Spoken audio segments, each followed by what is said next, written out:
Tu es Dieu éternel et infini. Que c'est beau. Que c'est beau de connaître ces dieux et de pouvoir l'adorer. Vous savez, l'évangile de Jésus-Christ est le message le plus puissant de tout l'univers. Amen. L'évangile de Jésus-Christ est le message le plus puissant de tout l'univers. Et je dirais qu'en même temps, c'est un message très simple. Simple et non pas simpliste. Simple. Parler de l'Évangile signifie parler d'une expérience spirituelle revêtue de simplicité. Par contre, lorsque nous parlons, lorsque nous pensons à la religion, lorsque nous pensons en religiosité, nous pensons à quelque chose de somptueux, n'est-ce pas? Nous pensons à un temple, une église, nous pensons à un rituel, nous pensons au clergé, des hommes et des femmes qui font partie d'un ministère ecclésiastique. Nous pensons à un monde fragmenté entre le sacré et le profane, activité sacrée et activité profane, des personnes sacrées et des personnes profanes, le monde des ténèbres et le monde de la lumière. Et nous imaginons que Dieu, il est du côté de la religion. Nous imaginons que Dieu, il est du côté du temple, il est du côté des prêtres, il est du côté du rituel, des sacrements. Cependant, Dieu, il est du côté de la simplicité. Je vous explique. J'aimerais lire avec vous ce matin l'Évangile de Jean, le chapitre 4, le verset 24. Je sais que nous avons fini notre série sur l'Évangile de Jean, mais l'Évangile de Jean n'en a pas encore fini avec moi. OK? Nous allons lire Jean, le chapitre 4, le verset 24. Jésus ici, il discute avec une femme samaritaine.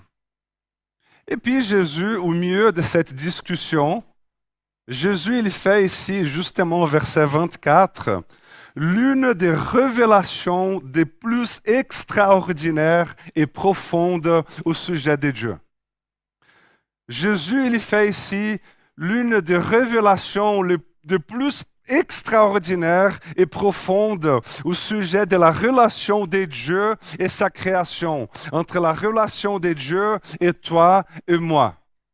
C'est une révélation extraordinaire et profonde, mais en même temps très simple. Jésus, il dit, Dieu est esprit et il faut que ceux qui l'adorent en esprit et en vérité. Dieu est esprit et il faut que ceux qui l'adorent en esprit et en vérité. Amen. C'est une révélation extraordinaire. Surtout si tu prends le contexte dans lequel Jésus il affirme ces choses-là. Jésus ici, il discute avec une femme samaritaine au bord d'un puits. Ils sont en Samarie. Et puis la conversation qui suit, elle est très cryptée. Elle est très remplie d'images, remplie de métaphores, remplie d'analogies. Jésus, il arrive au bord du puits et puis il lui demande à boire. Ensuite, Jésus, il fait le pont entre l'eau du puits et l'eau vive. Il fait le pont entre l'eau du puits et l'eau de la vie. Et puis la femme, elle est intéressée bien sûr par cette eau-là. Elle est intéressée par cette eau vive. Et puis Jésus lui répondit, toute personne qui boit de cette eau-ci, donc l'eau du puits, aura soif. En revanche, c'est lui qui boira de l'eau que je lui donnerai n'aura plus jamais soif, et l'eau que je lui donnerai deviendra en lui une source d'eau qui jaillira jusque dans la vie éternelle. La femme, elle a soif, elle veut boire de cette eau. Et puis, tout à coup, Jésus, après, lui demande au sujet de son mari. Jésus lui dit, il est où ton mari? Et puis, elle répond, mais je n'ai pas de mari. Je n'ai pas de mari. Et puis Jésus dit, oui, c'est vrai, tu n'as pas de mari, car tu as eu 5 maris et l'homme que tu as maintenant n'est pas ton mari.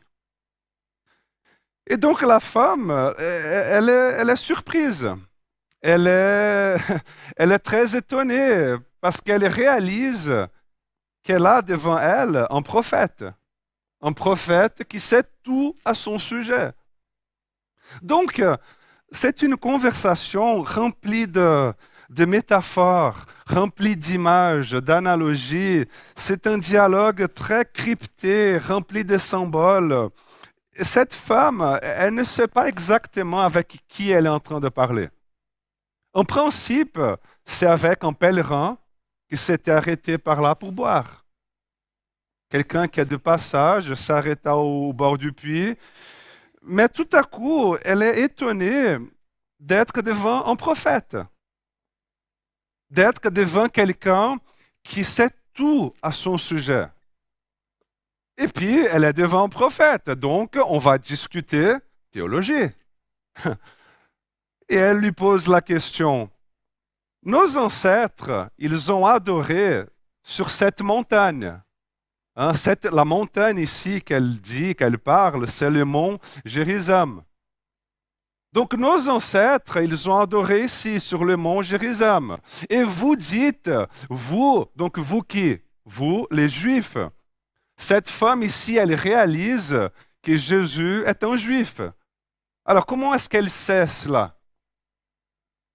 Peut-être sa façon de s'habiller, à cause de son vocabulaire, à cause de son accent. Je ne sais pas. Par exemple, comment savoir si quelqu'un est portugais ou brésilien? Il suffit de demander dis U. Et puis on va dire ou. Non, U, U, U, ou, non. Bref, elle réalise que Jésus est un juif, d'accord? Et puis elle dit, donc voilà, monsieur le prophète, nos ancêtres, ils ont adoré Dieu sur cette montagne. Et vous, donc vous les Juifs, vous dites que l'endroit où il faut adorer est à Jérusalem. Donc, qui a raison là?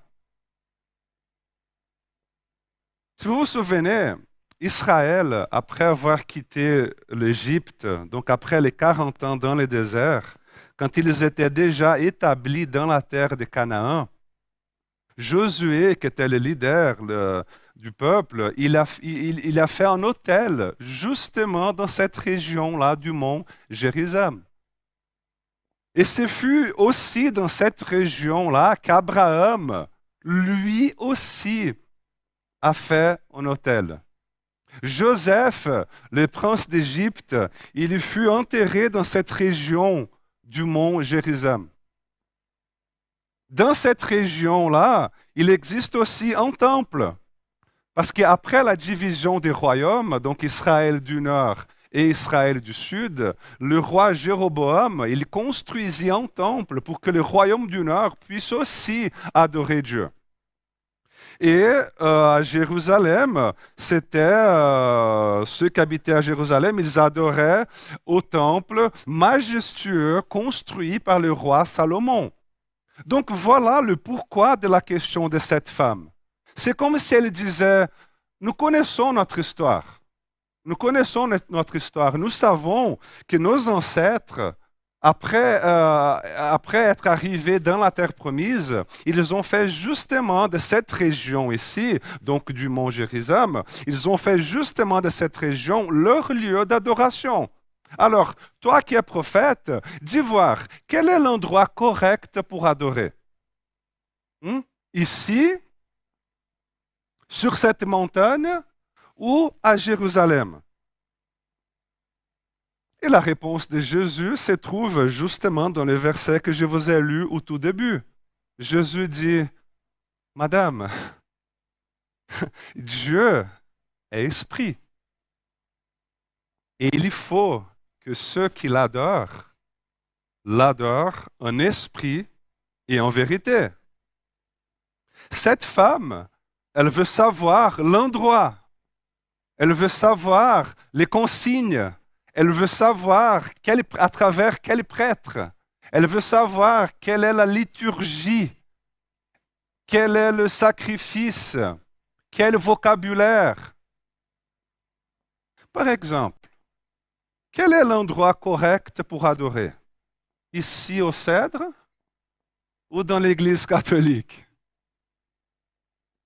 Ici au Cèdre ou dans l'Église réformée? Quel est l'endroit correct? Quel est le format de culte correct? Celui de la messe ou celui des cultes traditionnels des évangéliques? Si tu as choisi la messe, par exemple, tu sais qu'il y a un type de fonctionnement de temple. Il y a un type de clergé dans la messe. Il y a un type de clergé. Les clergés ne sont pas habillés en jeans comme moi. Bon, quoique oui, mais par-dessus la robe, ils appellent comment? La robe liturgique.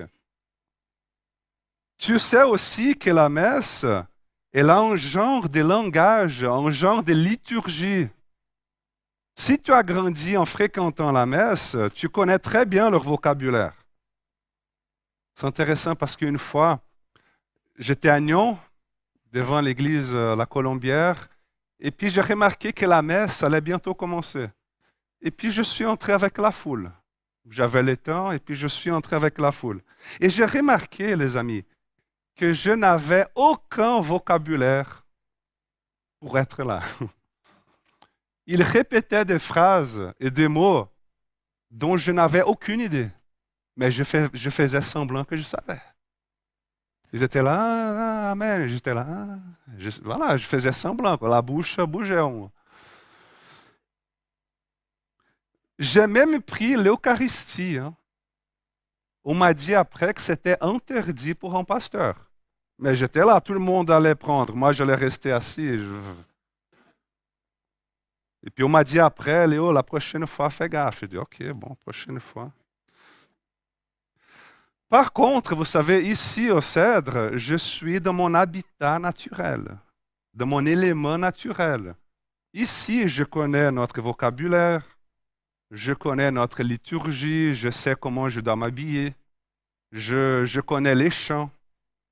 Bientôt 10 ans que je suis ici. Donc ici, par exemple, comme dans la quasi-totalité des églises évangéliques, nous baptisons par immersion. 11 septembre, c'est jamais. Par contre, dans certaines églises, le baptême se fait par aspersion, c'est-à-dire un petit peu d'eau sur le front et c'est réglé. C'est tout bon. Si la femme samaritaine elle était ici parmi nous, elle dirait, et alors Léo, toi, prophète, dis voir, quel est le baptême correct? Par immersion ou par aspersion? En fonction du temple où tu iras, il y aura une réponse. En fonction du temple où tu vas, tu seras plus ou moins bien accueilli. Dans les temples de Jérusalem, par exemple, à l'époque de Jésus, les handicapés physiques ne pouvaient pas y entrer. Les non-juifs ne pouvaient pas y entrer non plus. Ils avaient un endroit réservé pour eux. Et donc, quand cette femme demande quel est l'endroit où il faut adorer, elle ne veut pas seulement savoir l'endroit géographique. Elle veut savoir quels sont les codes, quels sont les règlements de l'adoration. Elle veut savoir au sujet de la structure religieuse qui légitime ou qui exclut l'adorateur. Voilà ce qu'elle veut savoir. Elle veut savoir l'endroit. Mais Jésus est en train de présenter le comment. C'est comme si Jésus disait, Madame, ce n'est pas où adorer. c'est comment adorer. Ce n'est pas où, c'est comment. En esprit et en vérité. Quand Jésus il dit cela, il enlève l'expérience d'adoration du temple, il enlève l'expérience d'adoration des codes religieux et il amène l'expérience d'adoration à l'intérieur intime de l'être humain, en esprit et en vérité. En faisant cela, Jésus il démolit toute la structure religieuse et il dit à cette femme, tu n'as pas besoin d'aller sur cette montagne ni à Jérusalem, c'est maintenant. Là où tu es. Pas ici, pas là, non, c'est maintenant, là où tu es, ici, dans ton cœur. Adore le Seigneur. Mais Jésus, je n'ai pas besoin d'un prêtre ou d'un pasteur pour cela, non. Mais Jésus, je n'ai pas besoin de suivre une liturgie, un rituel correctement, non. Mais Jésus, je n'ai pas besoin de savoir, d'avoir un checklist des codes moraux pour avoir accès, non. Ce que Jésus fait ici, c'est d'enlever le pouvoir de toute la structure religieuse et mettre cette femme face à face avec Dieu. Face à face avec Dieu. Voilà l'évangile. L'apôtre Paul, il va écrire à Timothée, son apprenti, en 1 Timothée, le chapitre 2, le verset 5. Il dit à Timothée, Timothée, en effet, il y a un seul Dieu et même aussi un seul médiateur entre Dieu et les hommes. Un homme qui? Jésus-Christ. Jésus-Christ. C'est pourquoi, quand nous prions souvent dans le nom de Jésus.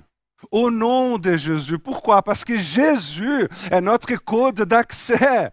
Jésus est notre médiateur. Ce n'est pas le clergé, ce n'est pas l'Église, c'est Jésus. Et il faut que ceux qui l'adorent en esprit et en vérité. Là, dans ton être intérieur, dans ton intimité, dans ton cœur, c'est là où tu appelles Dieu de Père. Regardez comme c'est intéressant. La femme, elle demande au sujet de l'endroit correct pour adorer Dieu.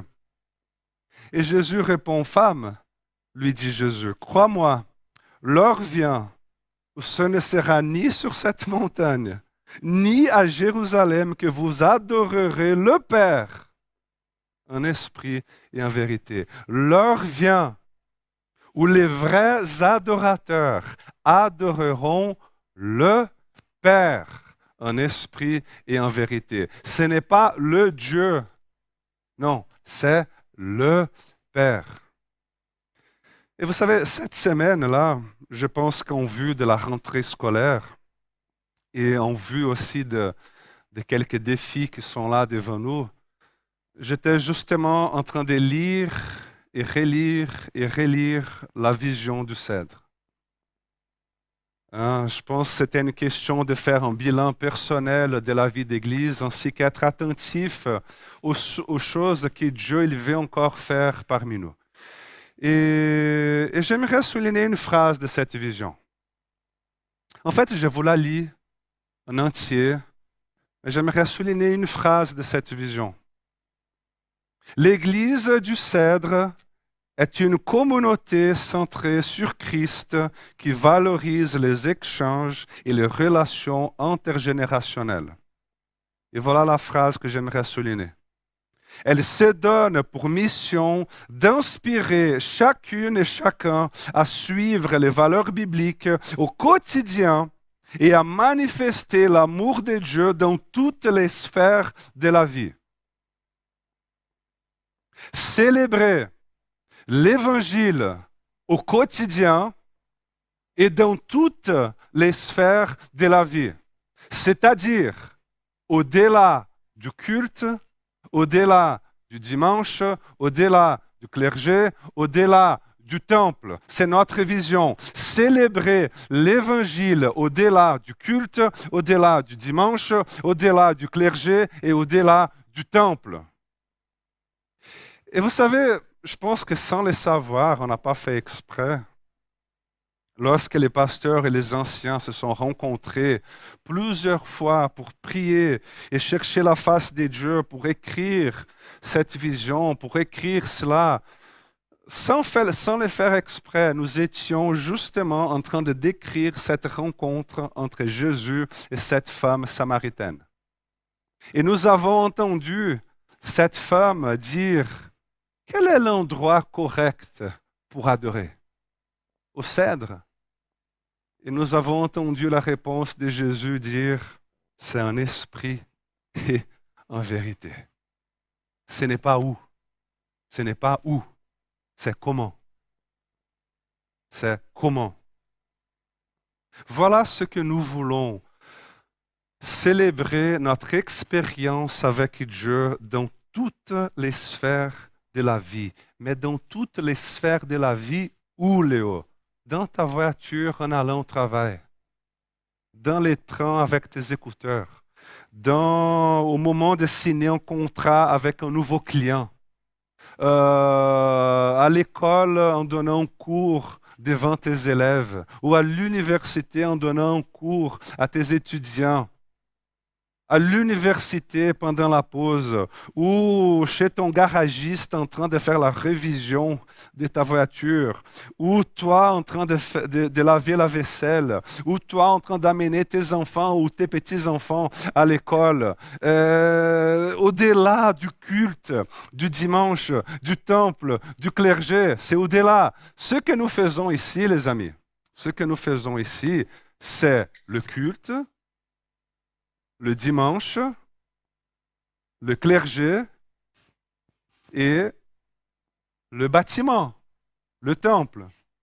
Et Jésus nous dit, super les amis du Cèdre, super, continuez ainsi, mais n'oubliez pas que la véritable adoration, elle est en esprit et en vérité. Quel est le lieu saint? Le temple? L'église, le bâtiment, non, c'est partout où je me trouve. Quel est le jour saint? Dimanche? Non, c'est tout le temps, tous les jours. Quelle est l'activité sainte? Le culte? Non, c'est tout ce que nous faisons. Quelles sont les personnes saintes? Les pasteurs, les responsables? Non, ce sont toutes les personnes qui invoquent Jésus-Christ comme Seigneur de leur vie. Amen. L'apôtre Paul, il va écrire en 1 Corinthiens, le chapitre 10, le verset 31, il dit que vous mangez, que vous buviez, ou quoi que vous fassiez, faites tout pour la gloire de Dieu. Manger, boire, ou peu importe ce que vous faites tout pour la gloire de Dieu. C'est pourquoi, les amis, j'ose affirmer une chose dangereuse. J'ose affirmer que ton repas en famille le dimanche à midi ou ta sortie avec tes amis vendredi soir est aussi sacré que la réunion de prière et le culte le dimanche matin. Je me souviens que la dernière fois que j'ai dit exactement la même phrase ici, il y a déjà quelques années, il me semble, je me souviens que la dernière fois que j'ai dit cela, on est venu me dire à la fin du culte, Léo, tu es fou de dire une chose pareille, parce que tu mets un terme aux rencontres de prière. Les gens ne vont plus venir au culte le dimanche matin. Et puis j'ai dit non, au contraire. Je ne mets pas un terme aux rencontres de prière ou au culte le dimanche matin parce que nous, le Cèdre, on a une église qui a un bâtiment, un temple, qui prie, qui étudie la parole, qui a un agenda liturgique, qui a des activités spirituelles, qui a des pasteurs qui se réunissent le dimanche. Et je n'aimais pas du tout en termes aux rencontres de prière ou au culte les dimanches matins. Ce que je veux faire à travers cela, à travers ce message, c'est tout simplement sanctifier ta rencontre avec tes amis et ton repas en famille. Je ne veux pas mettre un terme à ces choses-là. Ce que je voudrais, c'est faire en sorte qu'il n'y ait plus de frontières entre cela et tout le reste que nous faisons. L'évangile, comme je vous ai dit au tout début, est aussi simple que ça. Et ce message, le message de ce matin, a été aussi simple et aussi basique que ça. Mais, si vous voulez, mais, si, les amis, si nous arrivions vraiment à vivre cela, c'est-à-dire servir Dieu chaque jour, chaque heure, en tout le temps, en tout lieu, à travers tout le monde, franchement, franchement, je ne sais pas ce que se produirait. Mais je suis sûr d'une chose, c'est que la gloire de Dieu se répandrait d'une façon encore plus intense et plus large que nous le voyons déjà. Amen. C'est mon rêve, vous savez.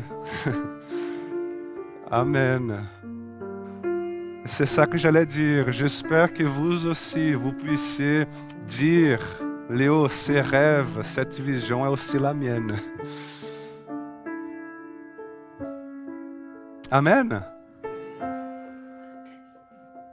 Nous allons chanter un dernier chant. Et puis je ne sais pas comment ce message vous a touché ce matin, mais j'aimerais vous encourager à vous mettre dans l'intérieur de votre être, dans la profondeur de ton âme, de ton cœur, à vous mettre devant Dieu dans cet état d'adoration en esprit et en vérité. Que Dieu vous bénisse. Nous t'adorons, ô Père, dans ton temple. Nous t'adorons en esprit et en vérité.